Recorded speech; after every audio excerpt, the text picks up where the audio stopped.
Hi friends, இன்றைக்கி ரொம்பவுமே simple and ஹெல்த்தியான சத்து மாவு உருண்டை எப்படி செய்கிறதுன்னு பார்க்கலாம். நான் இன்றைக்கி அங்கன்வாடியில் கொடுத்த சத்து மாவு 2 கப் எடுத்திருக்கேன்.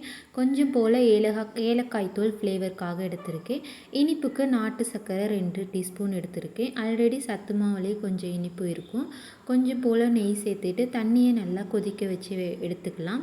நம்ம எடுத்து வச்சுருக்கிறத நல்லா மிக்ஸ் பண்ணிவிட்டு நம்ம சுடு தண்ணியை கொஞ்சம் கொஞ்சமாக மாவில் சேர்த்து மிக்ஸ் பண்ணிக்கலாம். எடுத்ததுமே எல்லாத்தையுமே சேர்த்துடக்கூடாது. கொஞ்சம் கொஞ்சமாக சேர்த்து கரண்டியை வச்சு நல்லா மிக்ஸ் பண்ணிக்கலாம்.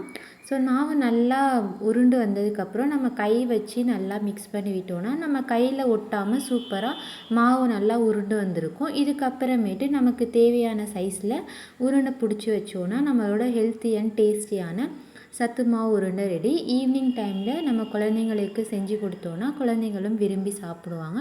நீங்களும் ட்ரை பண்ணி பாருங்கள். தேங்க்ஸ் ஃபார் வாட்சிங்.